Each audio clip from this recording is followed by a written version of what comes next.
네, 안녕하십니까. 우리나라 의대 정원이 지난 2006년도부터 3천여 명에 그대로 지금 머물러 있는 실정입니다. 그래서 문재인 정부 때부터 정원을 해야 된다, 이런 지적은 늘 있어 왔습니다만 그때 사실 실패했었죠. 그런데 윤석열 정부 들어서 이제 3천 명까지 이야기를 하고 있습니다. 물론 국민의 70% 이상이 이를 찬성하고 있고 또 의사들은 반드시 늘어야 된다, 이런 공감대는 형성이 돼 있습니다만 교육계에서는 또 이를 어떻게 바라보는지 오늘 살펴보도록 하겠습니다. 광주과학고등학교 박세별 선생님을 모셨습니다. 선생님 안녕하십니까? 네, 안녕하십니까? 네, 반갑습니다. 지금 의대 정원이 과연 필요한 것인가 하는 것에 대해서 학교, 특히 고등학교에서는 이 정원에 대한 우리 박세별 선생님의 생각은 어떠십니까? 일단 저희가 지방에 살고 있잖아요. 네. 제가 가끔씩 서울 갈 때 보면요, 이 수서역에 그 병원에서 만든 셔틀버스 센터가 있습니다. 네. 그만큼 이 SRT, KTX가 지방의 환자들을 서울로 그냥 실어 나르는 역할을 하고 있다. 정말 그렇게 볼 정도로 지방의료 현실이 너무 열악하고, 그리고 서울로 몰리고 있고, 그래서 국민의 70%가 동의한 것만큼 당연히 의사 정원은 확대되어야 한다. 네. 거기 이제 기본적인 것에는 반드시 동의하고 있습니다. 기본적인 것은 동의하는데 좀 더 세부적으로 들어가면 부작용이 있을 수 있다, 이렇게 보시는 그렇죠. 건가요? 네. 의사의 수는 늘어나는 게 맞는데 네. 이걸 이제 교육의 문제로 접목을 했을 때는 굉장히 어려운 문제들이 산적하고 있다. 우리가 원하는 건 이제 많은 의료 인력들이 충원이 돼가지고 사회가 건강하게 가는 거잖아요. 네네. 이걸 가지고 교육적인 사교육 문제를 일으키고 싶지는 않은 거죠. 네. 그래서 그 난제를 좀 풀어나가는 과정이 필요하다고 생각합니다. 박세별 선생님 말씀대로 지금 인구 고령화라든가 의료에 대한 소구력은 높아요. 그래서 의사들이 늘어야 되는 건 사실. 그런데 학교에서 이런 보도가 나오면서 벌써 막 술렁인다, 학생들이. 특히 뭐 이공계생들의 이탈 뭐 이런 문제가 굉장히 좀 많이 이야기가 되고 있더라고요. 실제로 네. 현장에서는 어떻습니까? 증원하기 전에 네. 이미 발표가 나왔거든요. 네네. 막 강남에 가면 초등 의대 입시반이 있다. 막 이런 이제 자극적인 보도들 좀 나왔었는데 이제 그게 완전히 현실화됐어요. 긴급 설명회를 하겠다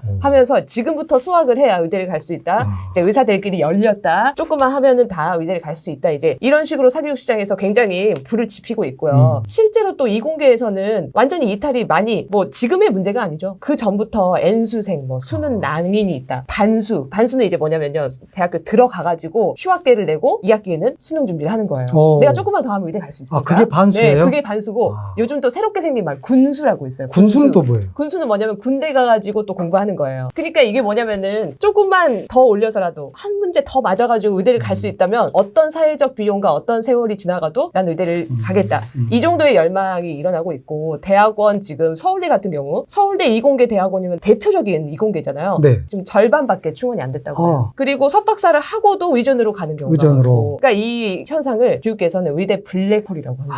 그래요? 그러니까 초상위권의 모든 학생들이 다 의대로 블랙홀에 빨려 들어가듯이 들어가는 거고, 저는 이제 조금 더 문제가 있다고 생각한 게 뭐냐면 2028년 수능 개편 시한이 나왔단 말이죠. 네. 근데 이제 문이과의 그 구분이 없어졌어요. 그 전에는 이과는 과학탐구를 보고 문과는 사회탐구를 봤는데 둘 다 봐야 됩니다. 그러니까 문이과의 구별이 없어졌. 근데 이제 의대 정원 발표가 나오면서 그런 문과에서도 우수한 학생들이 그러니까 의대를 가야겠다 마음 먹으면 문이과 상관없이 이공계 이탈이 아니라 이제 전 영역을 아울러서 블랙홀에 빠진다. 저는 이제 이렇게 보고 있는 거죠. 그러면 실제로 지금 교육 현장에서 네. 특히 이제 과학고등학교 네. 선생님이시잖아요. 과학고등학교가 공부 잘하는 애들이 모여 있어요. 그럼 그 애들은 엄청 관심이 높을 거 아니에요. 이 의대 정원 확대 문제에 대해서. 과학고는 지금 영재고거든요, 네, 정확하게. 네. 영재고에서는 국가에서 엄청나게 지원을 해준 애들인데 의대로 가면 안 되잖아요. 그래서 의대를 지망하면 아예 입시 지도를 해주지 않습니다.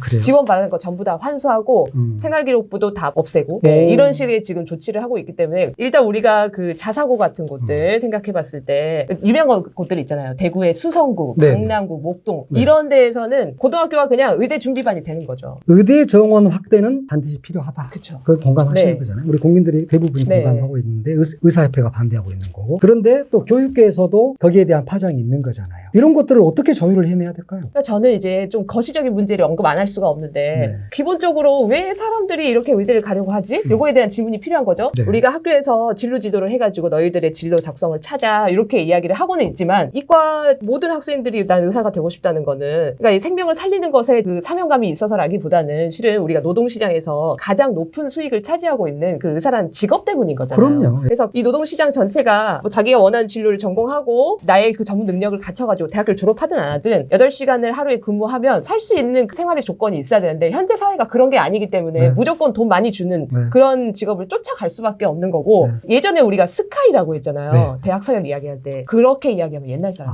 그래요? 요즘은 스카이 위에 의치한약수라고 있어요. 의치한약수이대까지. 의치한약수의대까지. 수의대까지. 그 다음에 스카입니다. 그만큼 서열화가 완전히 이제 메디컬로 서열화가 이루어졌다. 정말 많은 친구들이 고등학교 졸업하면 이제 자기 전공 공부하고 대학교 가는 게 맞잖아요. 네. 근데 N수생, 오수, 육수, 분수 이렇게까지 해가지고 그 많은 세월, 사회적 비용, 또 학문의 다양성이라는 게 하나도 없죠 지금. 그래서 의대를 가겠다는 그거 하나에만 매몰되는 게 안타까운 거죠. 혹시 박세별 선생 이런 생각 혹시 한 거 아니에요? 나도 의대 갈 걸. 매일 아픈 사람 봐야 되고 네. 이거 자체가 굉장히 힘든 일이고 사명이 필요한 일인데 물론 이제 부럽기는 할 때도 있지만은 그래도 그 직업을 생각했을 때는 이 직업이 하고 있는 일이 뭐냐 이거를 생각하지 않고서 그냥 돈만 보고 할 수 있는 직업은 아니라는 거죠. 또 선생님이니까 이런 말을 꼭 하게 되네요. 정말 이 부분에 네. 힘을 딱 주셔야 돼요.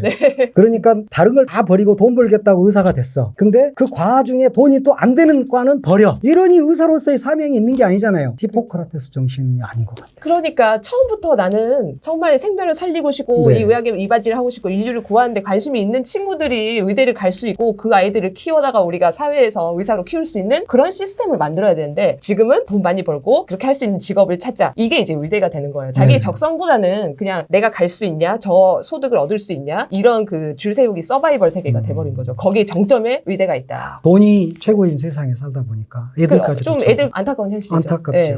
그런데 특히 과학자로 키우고 해야 되는데 윤석열 정부는 R&D 예산 얼마 깎았습니까? 그게 조금 좀 안타까운 게 뻔하잖아요. 의대가 네. 이렇게 강조되면 이공계에선 이탈이 일어날 거고 이게 하루 이틀 있어도 문제가 아니에요. 그럼요. 그렇죠? 그러면 이 친구들이 연구를 하고 국가를 위해서 기술을 이바지를 할 수 있는 연구 환경을 만들어줘야 네. 되는 건데 R&D 예산은 깎였고 그리고 거기를 가서 내가 연구를 열심히 하고 뭔가 이바지를 해도 실제 내 생활이 어려워지는 거죠. 네, 그렇죠. 그러니까 지금 서울대 이공계 대학원이 다 미달 사태가 나고 이러는 거죠. 나라가 정책을 잘 세워야 돼요. 의사들의 수는 늘어야 되는데 교육계의 파장을 최소화할 수 있는 대책을 마련하고 해야 된다. 교육계만의 문제는 아니에요. 네, 사회적인 네. 전체적인 이야기가 필요하고 그리고 또 저는 이거 같이 가야 되는 문제가 수도권 쏠림 현상도 같이 해결이 돼야 되거든요. 네. 그 우리가 소위 말하는 빅5 병원 있죠. 네, 네, 수도권에 네, 있는 네. 이 병원들이 이제 분원까지 내려고 수도권에 의대를 정원을 잃는다고 했을 때 지역 의대를 키우면 좋은 거잖아요. 그렇죠. 그랬을 때 이제 사립대 의대 같은 경우 우리가 잘 생각해야 되는 게요. 사립의대 30곳 중에 18개가 이제 일단은 지방에 있고 그럼 18개의 지방